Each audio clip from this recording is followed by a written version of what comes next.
देखने का शुक्रिया। मुफ्ती उस्मानी के बयानात और शरई सवालात और जवाबात को लाइक, शेयर और सब्सक्राइब करना ना भूलिए। السلام عليكم ورحمة الله وبركاته. مرحبا بكم في القناة الرسمية للشيخ المفتي العثماني. لا تنسى الإعجاب والتعليق والاشتراك في القناة ومشاركة محاضرات الشيخ المفتي العثماني. बिस्मिल्लाहिर्रहमानिर्रहीम। किसी दोस्त की तरफ से ये सवाल पूछा गया था कि अगर ईद की नमाज में हम इमाम के साथ ताख़ीर के साथ शरीक हों और हमारी तकबीरात रह गई हों तो हम उन्हें किस तरह अदा करें। अगर कोई शख्स इमाम के साथ ताख़ीर के साथ शामिल हो नमाज में तो उसकी कई सूरतें बनती हैं। एक सूरत यह है कि यह शख्स इमाम के साथ उस वक़्त पहुंचा कि जब इमाम तकबीरात कह चुका था, तो ऐसे यानी वो अभी उसने रुकू नहीं किया, तो ऐसी सिचुएशन के अंदर, ऐसी सूरत हाल में ये शख्स खड़े होकर ही अपनी तकबीरात कह ले। हाँ, इमाम पहले ही से किरात कर रहा हो या इसके तकबीरात कहने के दौरान ही उसने किरात शुरू कर दी हो, तो ये अपनी तकबीरात मुकम्मल कर ले। दूसरी सूरत यह है कि ये इमाम रुकू में चला गया था, ये इमाम के साथ रुकू में शामिल हुआ, तो अगर तो इसे गालिब गुमान ये है कि मैं अगर खड़े होकर तकबीरात पढ़ूंगा तो मुझे रुकू मिल जाएगा, तो ये खड़े होकर ही 3 तकबीरात कह के रुकू में चला जाए। लेकिन अगर इसे गालिब गुमान ये हो कि मुझे रुकू नहीं मिलेगा, तो ये नीयत बांधने के साथ ही फौरन रुकू में चला जाए और बगैर हाथ उठाए हुए तकबीरात कह ले और सुबहान रब्बियल अज़ीम भी पढ़े। लेकिन अगर इतना वक़्त ना हो तो वो फिर सुबहान रब्बियल अज़ीम जो तस्बीह है वो छोड़ दे और तकबीरात कह ले बगैर हाथ उठाए हुए, इसलिए कि तकबीरात वाजिब हैं और तस्बीह जो है वो सुन्नत है।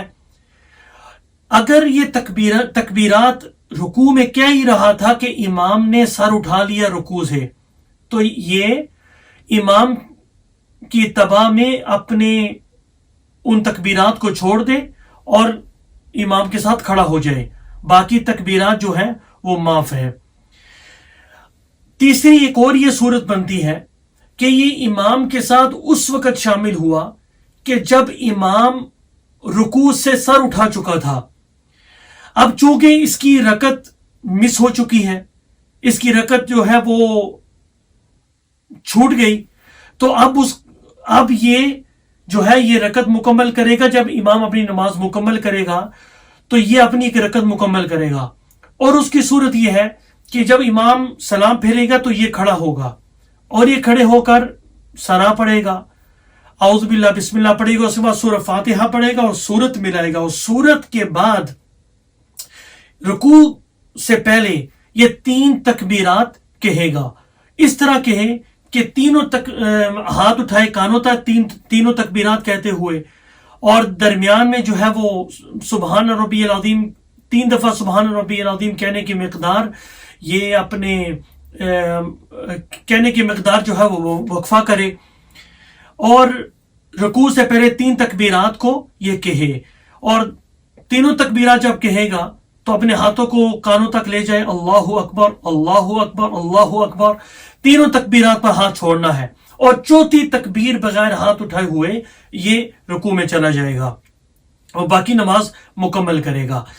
एक और सूरत ये बनती है कि एक आदमी दूसरी रकत के अंदर, पहली रकत उसकी मिस हो गई और वो दूसरी रकत के अंदर शामिल हुआ, उस वक्त शामिल हुआ जब इमाम दूसरी रकत के क़ियाम में था और वो किरात कर रहा था, वो तकबीरात कह चुका था, तो उसका वही तरीका है जो पहली रकत के लिए मैंने बयान किया कि ये खड़े होकर नियत बांधने के फौरन, यानी नियत बांधने के साथ ही ये तीनों तकबीरात कह ले, खा इमाम किरात कर रहा हो या इसके तकबीरात कहने के दौरान ही उसने जो है वो किरात शुरू कर दी हो। अगर दूसरी रकत के रुकू में शामिल हुआ तो वही उसूल है जो मैंने पहली रकत के लिए बयान किया था कि ये खड़े होके कह सकता है तो कह ले, वरना फिर वो रुकू में उसे कह ले।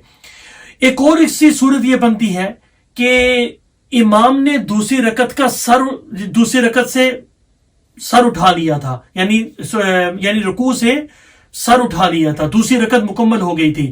اب چونکہ اس کی دوسری رکعت جو ہے وہ دونوں رکعتیں مس ہو گئی ہیں، تو اب یہ عید کی مکمل نماز ادا کرے گا، جس طرح جو ہے وہ عید کی نماز کا طریقہ ہم نے دوسری ویڈیو کے اندر بیان کر دیا تھا. یہ پوری عید کی نماز پڑھے گا. اس کی ایک اور صورت یہ بنتی ہے کہ یہ آدمی امام کے ساتھ تشہد میں شامل ہوا. جب امام التحیات پڑھ رہا تھا تو یہ عید کی نماز کے اندر یعنی تشہد میں شامل ہوا. تو اب اس کی جب یہ کھڑا ہوگا تو عید کی نماز کا جو مکمل طریقہ ہے اس کے مطابق ہی وہ نماز کو ادا کرے گا. واللہ اعلم بالصواب. والسلام علیکم ورحمۃ اللہ تعالی وبرکاتہ.